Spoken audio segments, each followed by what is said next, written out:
Sermão do Monte que está lá em Mateus, capítulo 5, 6 e 7. 3 capítulos curtinhos. E alguns falam que parece Moisés, porque Moisés também subiu no monte, traz as leis.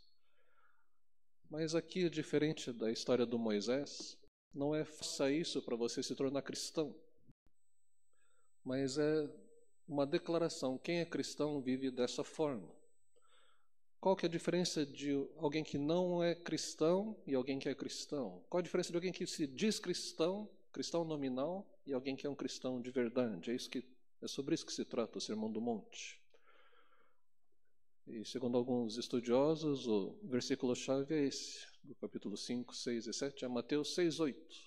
Não sejam iguais a eles. Um pouquinho antes de eu falar do Sermão do Monte, Jesus diz: arrependam-se, pois o reino dos céus está próximo. E aí o sermão é dizer como que é esse reino do céu aqui entre nós. Ainda no capítulo 5, versículo 20, Jesus diz assim: se a justiça de vocês não for muito superior à dos fariseus e mestres da lei, de modo nenhum entrarão no reino dos céus. Para aqueles que estavam ouvindo isso de Jesus, era algo assim, é um padrão muito alto, porque os fariseus e os mestres da lei, eles observavam linhas e sublinhas e nuances da lei. E Jesus está falando que se a nossa justiça não for muito superior a deles, a gente não entra no reino dos céus, de modo nenhum. Então ninguém vai entrar no reino dos céus. Mas o que Jesus está dizendo é que a justiça dos fariseus e mestres da lei era uma justiça aparente. Era uma justiça para inglês ver. Era uma justiça de religiosidade. E se o que você tem não for muito diferente dessa religiosidade que eles vivem, que a gente chama hoje de farisaísmo, virou até nome feio, né? Fariseu era um título importante. As pessoas tinham orgulho de ser fariseus. Mas hoje em dia, quando a gente chama o outro de fariseu, normalmente a gente não está elogiando a pessoa. A gente tem um cachorro, que eu chamo ele de curizeu. Eu tenho o Shiro e o Curi. O Shiro é o branco e o Curi é o marrom. Mas o curizeu é assim. Os dois estão fora de casa. Eles saem por um buraco na cerca. E eles sabem que não devia estar do lado de fora. O curizeu sai correndo e entra pelo buraco e fica lá dentro. Aí o outro, que é mais na boa, mais autêntico, ele está lá fazendo festa pra gente. E aí quando a gente entra, o curizeu vai lá reclamar pro outro: quem mandou você ficar fora? Né? Mas ele estava fora também. Né? Então os fariseus são desse jeito. Querem mostrar uma justiça que, obviamente, especialmente aos olhos de Jesus, não faz nenhum sentido. Isso é puro fingimento. Então, Jesus está dizendo de uma justiça verdadeira em contraste com uma justiça aparente. Tenho dito que as pessoas buscam no mundo de hoje significado, paz, amor, realidade, felicidade. São alvos bons, mas os caminhos quase sempre não são bons. Eu fiquei pensando naquela foto da Cracolândia, porque eu falei que as pessoas que estão na Cracolândia, elas estão buscando a felicidade. Como que a pessoa chega num nível de degradação como aquele? Como que a pessoa se prostitui por 5 ou 10 reais só para poder fumar uma pedra? Você fala assim: eu não vou cair numa dessas. Mas se você perguntasse para cada um deles, nenhum deles cairia numa dessas, antes de estar nesse fundo do poço. O que acontece é que elas experimentam prazer. A droga dá prazer. Senão ela não voltava para lá. Se fosse uma coisa ruim, a pessoa não voltava. Mas causa prazer. Aí ela quer mais um pouco. Então ela quer mais um pouco de prazer. Então ela experimenta mais. Mas começa a não fazer mais tanto efeito, precisa de cada vez mais quantidade. E daqui a pouco não é que ele se tornou feliz. Você entende? Ele acha que prazer e felicidade são a mesma coisa. Então, aqueles minutos de prazer, ele dá a vida por eles. Mas, na verdade, ele está se afundando cada vez mais. Cuidado com o que você vai atrás. Porque, às vezes, a gente vai atrás de uma coisa que a gente acha que é o alvo da nossa vida.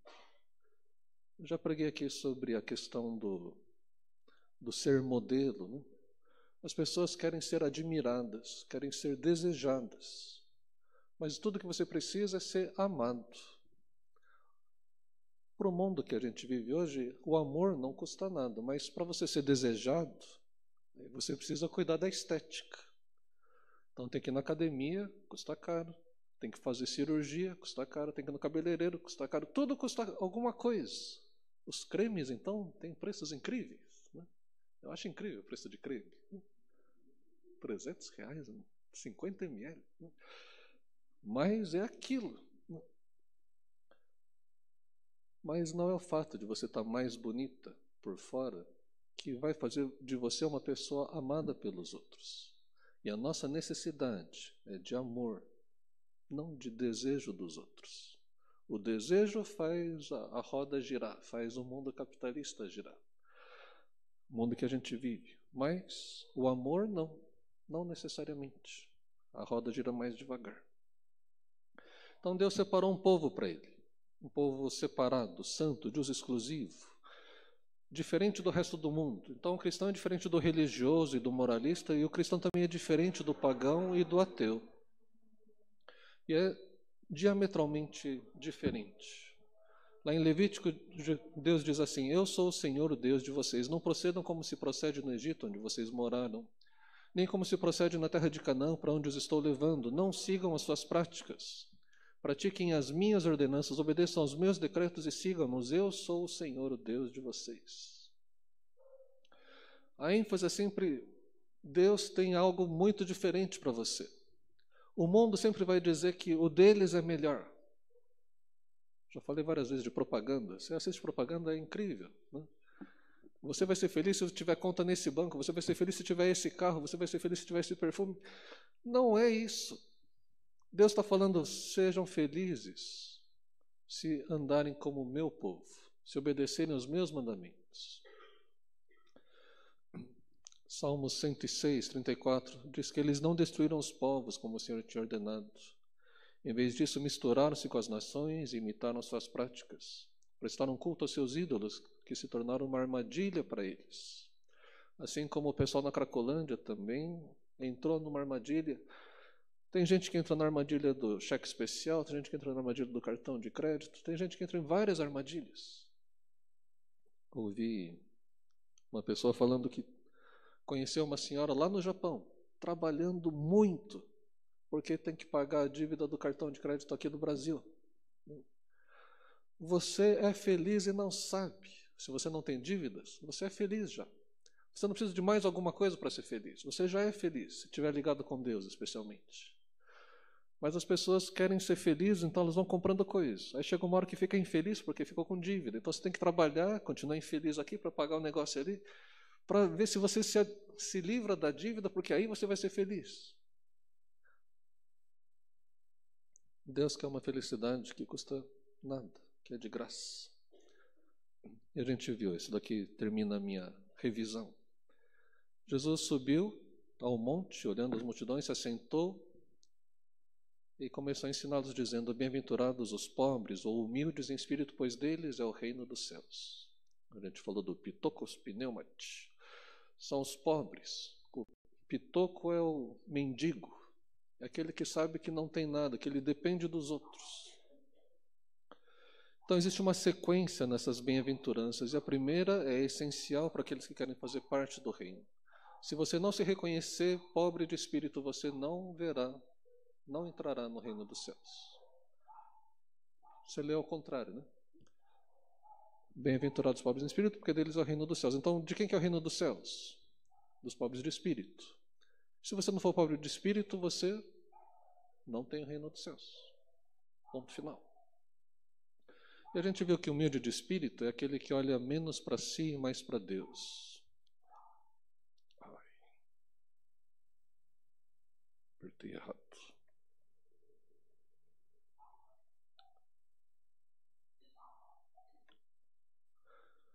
Olha mais para si, menos para si, mais para Deus. E eu terminei perguntando, né?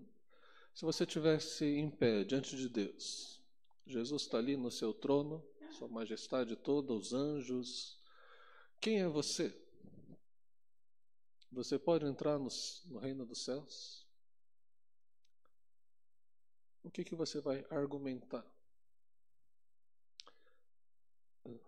Tem mais chance de você entrar se você disser que você não merece entrar.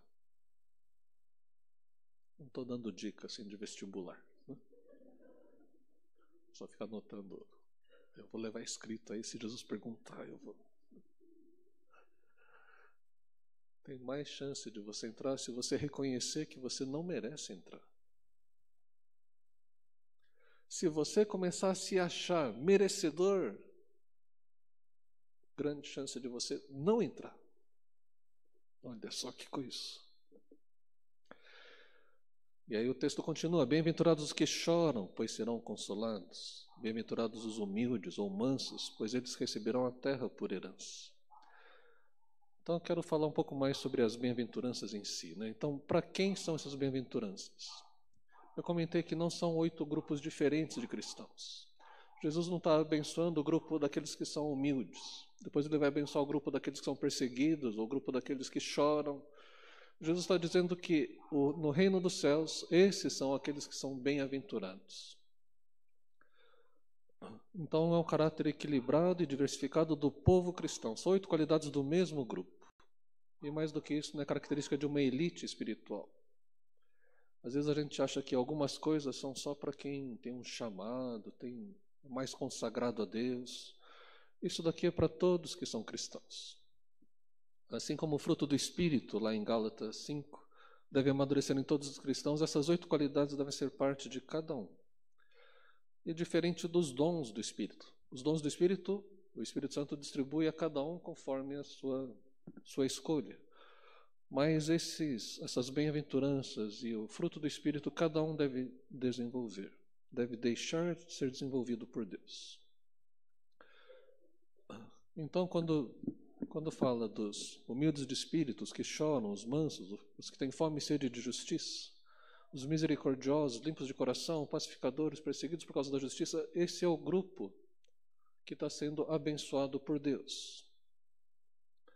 A gente falou sobre o pobre de espírito. Não é o pobre, ou humilde de espírito, não é o pobre material. Não é o pobre de espírito carnal, aquele que é sem graça ou que não tem erudição. É o pobre de espírito espiritual. Todas as características são espirituais. Então, mesmo aqueles que choram, a gente vai ver isso, não são aqueles que fazem manha, não são aqueles que estão com depressão, não são aqueles que estão tristes porque sofreram uma perda, mas é um tipo de choro espiritual. Qual seria um choro espiritual? Me ajuda a pensar. De misericórdia pelos que estão sofrendo. Que mais? Choro de arrependimento. Muito bom. Mais um. Da dor da alma. Do que está doendo a alma?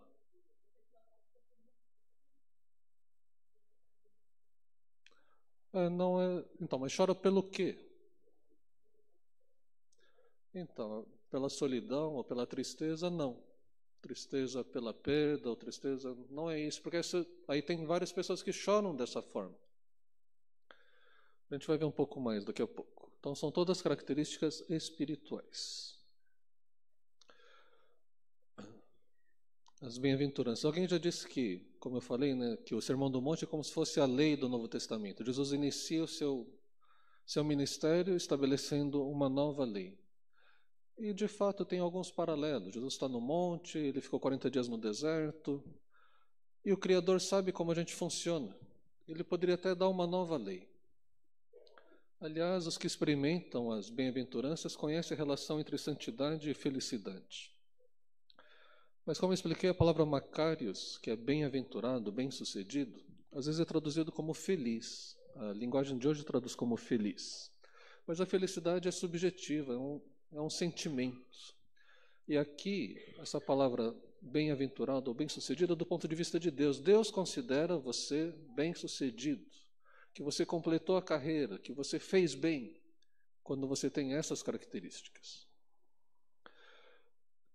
E quando que vai acontecer isso, então? Quando que a gente vai possuir o reino dos céus e herdar a terra? Ser consolado, satisfeito, receber misericórdia, ver a Deus, ser chamados filhos de Deus. Isso tem a ver com o futuro ou tem a ver com o presente? Tem a ver com aqui agora ou com lá e então? Certamente com os dois. Tem algumas coisas como herdar a terra, tem mais a ver com o futuro, mas outras coisas, ver a Deus, claro que você vai ver a Deus mais de perto, depois estando ali na presença dEle, mas desde já você pode ver a Deus. Você vai receber misericórdia, receber consolo, ser chamado de filho de Deus. Então essas 8 bênçãos também são para cada cristão. As 8 exigências ou responsabilidades são para todos os cristãos e os 8 privilégios e bênçãos também são para cada um dos cristãos. Se você olhar esse conjunto, né, possuir o reino dos céus, herdar a terra, ser consolado, ver a Deus, isso tem a ver com salvação. Isso acontece plenamente estando na presença de Deus. Então, se você não tiver essas características, essas responsabilidades, você não vai receber esse privilégio de estar na presença de Deus. Martinho Lutero dizia que esse Sermão do Monte era para mostrar a quem não é cristão que não pode agradar a Deus de verdade por si mesmo. Quando você lê mais sobre o Sermão do Monte, fala que você tem que amar seus inimigos, por exemplo, ou que se alguém bater no seu lado direito, você tem que virar ao lado esquerdo. Falar, isso daí é impossível, só alguém muito, né, num outro nível de espiritualidade. É isso mesmo. Essa é a diferença. Humanamente é impossível fazer isso. E assim como a lei de Moisés, quando você olha a lei de Moisés, os próprios 10 mandamentos, você fala, quando fala de não cobiçar, assim que Paulo se converteu, né? Eu obedeci a todos os mandamentos, o apóstolo Paulo diz. Mas quando chegou naquele que fala não cobiçar, é um mandamento interno. E eu não consigo controlar o meu coração. Não tenho como evitar que de vez em quando ele tenha vontade de algumas coisas que eu sei que são contra Deus. O apóstolo Paulo mesmo diz assim, eu sei o que eu tenho que fazer e não faço. E aquilo que eu sei que eu não devo fazer de jeito nenhum, isso eu faço.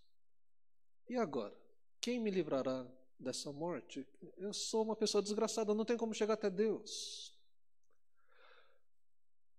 O Evangelho, assim como a lei, servem para que a gente perceba que a gente não consegue cumprir todo o mandamento. Você não tem forças para ser um cristão que realmente agrade a Deus. Tem um vizinho aqui na frente que eu sempre converso com ele. Ele fala assim, não tem nenhum crente que obedece os 10 mandamentos. Eu falei, é verdade. É verdade. Já contei também que eu fui numa missa e fizeram uma fila enorme lá para receber a Eucaristia. Todo mundo que obedece os 10 mandamentos, não comeu na última 1h30 e foi batizado católico, então podia comer a hóstia ali, receber a hóstia. Encheu de gente. Quando falou que obedece os 10 mandamentos, eu falei, ninguém vai lá. Mas foi todo mundo. Né? As pessoas acham que obedecem todos os mandamentos. Às vezes nem conhece. Né? Mas um tiozinho ali que nem vai para a igreja, ele fala, ninguém consegue obedecer os 10 mandamentos. Não tem como. Quando a gente olha o Sermão do Monte, a gente vai olhar e falar, ninguém consegue obedecer isso. Não dá.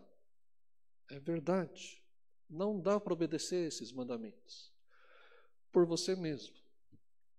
Então, os reformadores diziam isso. A lei nos envia a Deus, porque você olha para a lei e fala, não dá, eu preciso de Deus. Então Deus nos justifica. Você não precisa cumprir a lei, Cristo cumpriu a lei. A justiça dele vai ser emprestada para você. Você se torna vestido de uma justiça que não lhe pertence, a justiça de Jesus. E aí agora que você foi revestido dessa justiça, você é mandado de volta para a lei, para dizer como você deve viver de maneira santa. Isso é o que espera de você. Fala, mas eu não consigo, mas agora Deus está com você. É diferente. Vou falar mais sobre os que choram. A gente falou bem-aventurados que choram, pois serão consolados. Aquele que chora por si e chora pelos outros. Alguém podia traduzir esse versículo como: felizes são aqueles que são infelizes. Não faz sentido, felizes que são infelizes. Se é infeliz, é infeliz. Se é feliz, é feliz. Não pode ser as duas coisas. Então, não é felicidade aqui, porque dá a impressão só de uma coisa subjetiva. O motivo do choro tem que ser espiritual. Chora pelo quê? Antes de haver alegria, precisa haver a tristeza. Muitas vezes, eu mesmo já cometi esse erro, a gente fala sobre um evangelho que vai trazer alegria para você. O evangelho de fato traz uma alegria. Mas as pessoas querem só alegria. A gente fala isso também, né? As pessoas querem a alegria da ressurreição de Jesus, da Páscoa. Mas tem a Sexta-feira Santa, tem a crucificação. Não dá para chegar na ressurreição sem passar pela morte. Você não vai ter alegria verdadeira se você não entender que você precisa chorar pelo seu pecado. Olhando o Sermão do Monte, você vai perceber que eu não vou conseguir entrar no céu. E aí você vai sentar e tem que chorar. Uma coisa é você dizer: eu não consigo. Ninguém consegue mesmo. Uma coisa é você confessar simplesmente. Outra coisa é você sentir isso. E é isso que Deus está prometendo. Se você chorar, você vai ser de fato consolado. Tem diferença entre confissão e contrição. Então a vida cristã não é só alegria e riso. Existem lágrimas cristãs por si e pelos outros. Eu quero ver algumas dessas lágrimas. Salmo 119. Davi diz que rios de lágrima correm dos meus olhos porque a tua lei não é obedecida. Ele olha para a lei e olha para o povo, que ele era o rei, e ele chora. Deus, quando as pessoas vão começar a obedecer os teus mandamentos? Quando, Senhor? Até quando? Lá em Filipenses 3, Paulo diz assim: irmãos, sigam unidos o meu exemplo e observem os que vivem de acordo com o padrão que lhes apresentamos. Pois como já lhes disse repetidas vezes, e agora repito com lágrimas, há muitos que vivem como inimigos da cruz de Cristo. Paulo está falando de irmãos da igreja, que vivem como inimigos da cruz de Cristo. Diz que o destino deles é a perdição, o seu Deus é o estômago, e eles têm orgulho do que é vergonhoso, só pensam nas coisas terrenas. A nossa cidadania, porém, está nos céus, de onde esperamos ansiosamente o Salvador, o Senhor Jesus Cristo. Você já chorou diante de Deus por alguma coisa?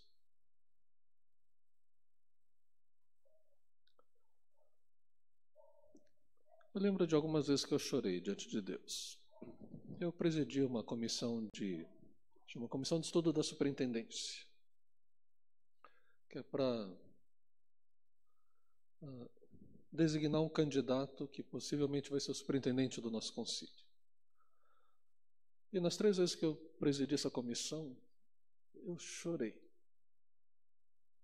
Falei: Deus, o Senhor tem que ter misericórdia da gente. Teve uma vez que eu chorei quando era adolescente, não lembro direito o contexto assim, mas os jovens estavam se reunindo para fazer reunião de oração depois do culto, todos os domingos. E aí eu fui chamado pelo pastor, dizendo que a gente não tinha sido autorizado a fazer aquela reunião de oração. Eu fiquei muito bravo, muito bravo. Falei: eu vou levar o pessoal, meio orgulhoso, adolescente, vou levar o pessoal para orar lá fora, então a gente vai para a rua orar, se não pode orar dentro da igreja. Não faz sentido isso. Não sei o que faz você chorar quando você fica indignado com as coisas. A injustiça, toda essa coisa de políticos corruptos, empresários e bancos e tudo mais, tudo isso está tirando dinheiro e oportunidade de pessoas que estão ao seu redor. A pobreza está aumentando. E espero que você, como cristão, não entre nesse discurso de que se o cara é pobre porque ele merece, porque não tem que ficar ajudando o pobre. Assim, esse discurso não bate com o Sermão do Monte. A gente vai ler muito sobre o Sermão do Monte. O que faz você ficar indignado? O que faz você chorar? Mais um texto lá em 2 Coríntios 7, 9 e 10. Paulo diz assim: agora, porém, me alegro, não porque vocês foram entristecidos, mas porque a tristeza os levou ao arrependimento. Pois vocês se entristeceram como Deus desejava. A tristeza, segundo Deus, não produz remorso, mas sim um arrependimento que leva à salvação. E a tristeza, segundo o mundo, produz morte. Judas e Pedro. Judas se arrependeu de ter levado Jesus à cruz. Ele se arrepende, mas ele vai se enforcar. Pedro se arrepende amargamente de ter negado Jesus 3 vezes, justo no dia que ele falou que eu não nego o Senhor de jeito nenhum, se tiver que morrer, eu morro junto. Pedro não tinha nem coragem de olhar para Jesus. Mas um tipo de arrependimento traz a salvação, o outro traz a morte. Paulo estava escrevendo aqui porque ele tinha escrito na sua carta anterior que era para considerar um dos membros da igreja como alguém que jamais ouviu falar de Jesus. Porque essa igreja de Corinto, uma igreja abençoada por Deus, cheia de dons, tinha um rapaz, um senhor que estava dormindo com a madrasta dele. Foi viver com a madrasta como se fosse esposa. E o Paulo fala, isso daqui nem no mundo acontece. Como vocês permitem uma coisa dessa dentro da igreja? Então, o pecado dentro da igreja não é novidade nos dias de hoje. Já estava presente desde lá no começo. A diferença é que, assim como Paulo, só alguns dizem isso é pecado, isso está errado. Outros lugares vão dizer, não, o importante é a graça. O importante é que Deus aceita a gente do jeito que a gente é, o importante é o amor. Por que ficar falando mal dos outros? Aí você vai ofender ele vai embora. Paulo está dizendo, manda ele embora. Porque se ele continuar dentro da igreja, vai contaminar o resto da igreja. E você mandando ele embora, quem sabe, ele cai em si e perceba a loucura que ele está fazendo. Então Paulo não estava desprezando aquela pessoa, mas estava dizendo, se vocês não fizerem isso, ele vai se perder, ele vai para o inferno. E vocês vão junto. Vocês são responsáveis também. E aí o pessoal da igreja pôs ele para fora. E causou um constrangimento. E ficaram tristes. Mas foi uma tristeza que levou ao arrependimento. E aqui Paulo está elogiando eles. Não estou falando que vocês nunca mais podem recebê-lo. Traga ele de volta. Se ele se arrependeu, traga ele de volta. Porque a tristeza, segundo Deus, não produz morte, produz salvação. Porque os que choram serão consolados. O nosso consolador é Deus. Qual que é o consolo? É o perdão de Deus. Se você chorar pelo seu pecado, você certamente vai ser consolado porque Deus perdoou o seu pecado. Então você tem um reinício, uma renovação, uma esperança concreta. Aí faz sentido a ideia da graça. Deus te ama. Era uma das profecias que o Messias curaria os quebrantados de coração. Ele seria a consolação de Israel. Aquele senhor idoso, Simeão, que estava esperando a chegada do Messias, ele diz, agora os meus olhos viram a consolação de Israel chegando. Estava falando de Jesus. Jesus é chamado de Consolador. E Jesus fala que o Espírito Santo é o outro Consolador. Se eu não for, eu não posso mandar outro Consolador e ele vai estar presente com vocês.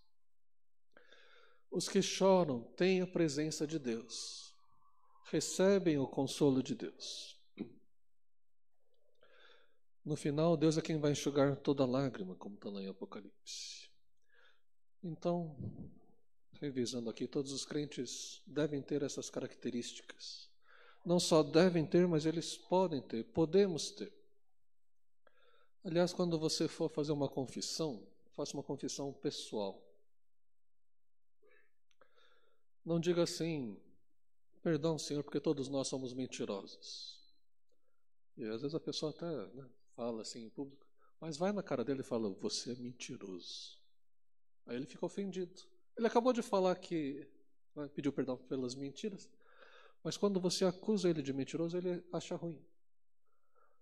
Por quê? Porque é mais fácil você dizer que você pertence à torcida do Corinthians, que você é da galera. Somos todos assim mesmo, né? Todo mundo é assim. Não, você é assim. Se você mente, você é mentiroso. Se você odeia seu irmão, você é assassino. Se você faz sua cabeça andar em imagens desejando outra pessoa que não seu marido, sua esposa, você é adúltero. E é esse pecado que tem que ser confessado para Deus. Você é adúltero.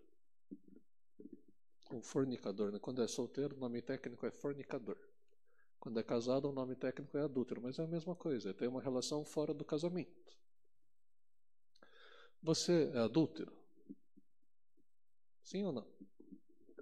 Não. Tem um que fala que não. Tem alguém que é? Você é mentiroso? Sim ou não? Você trata as pessoas pelo que elas têm ou pelo que elas fazem, porque elas são criadas à imagem e semelhança de Deus? Faz acepção de pessoas? Você é egoísta, é avarento, você é orgulhoso? Cada um desses pecados é suficiente para deixá-lo fora do reino dos céus. Então a primeira coisa que você tem que fazer é reconhecer nossa pobreza e confessar isso para Deus. E a segunda é deixar que o Espírito Santo produza não só um convencimento, mas uma contrição. Um sentimento de que se você não mudar, você não vai para o céu.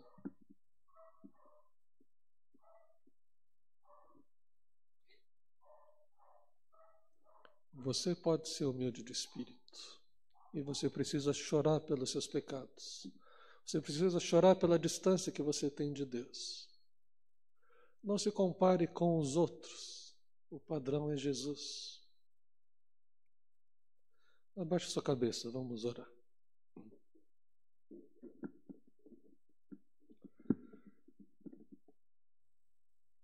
Nesse tempo de oração, que seja uma oração sua, você e Deus. Confesse o seu pecado a Deus. Seu pecado pessoal, aquele que não tem atenuantes, não tem paliativos, é aquilo que você sabe que você fez e que está errado. A atitude que você tem, que você sabe que está errado.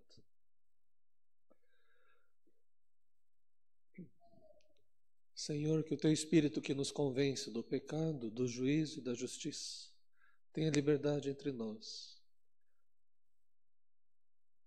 Produza, Senhor, a tristeza que leva ao arrependimento, que traz a salvação. Oramos, Deus, por uma vida não de religiosidade, mas de relacionamento vivo com o Senhor. Ouve essas orações que estão sendo feitas agora, Senhor.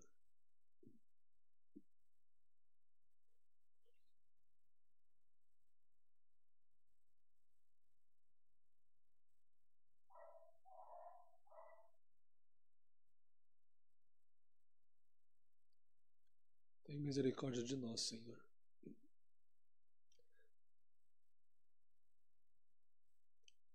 Faz-nos chorar para termos o Teu consolo.